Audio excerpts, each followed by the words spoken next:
د جمعې مبارک ورځ وه د دواړو جهانو سردار مبارک خطبه وی لکه دا موږ چې لګیا یو وعظ او نصیحت کوو. بعضې صحابه کرام ولاړو، اوس چې امام خطبه وی نو دا ولاړه د آدابو نه خلاف د ودرېدل نه دي پکار، په ناسته باندې خطبه اورېدل دا پکار دي، ودرېدل نه دي پکار.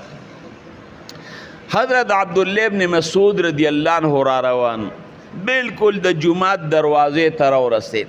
د دواړو جهانو سردار مبارک چې خلکو ته وکتل چې دا خلک ولاړ دي، پاک پیغمبر مبارک صحابو ته وفرمیل اجلسو، کینې. خو د ناستې خبرې هغې چاته کوله چې کوم په جومات کې ولاړو هغوی ته یې وې چې کینې.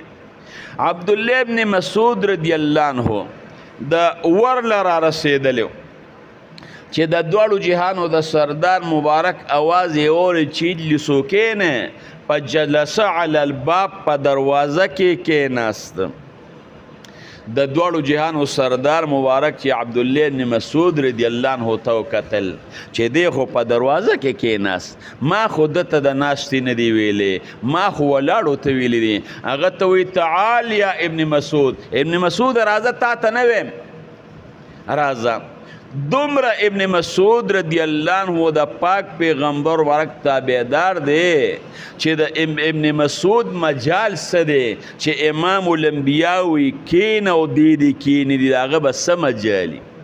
په دروازه کې کیناست، خو هغې ځای کې کیناست ابن مسعود رضی الله عنه.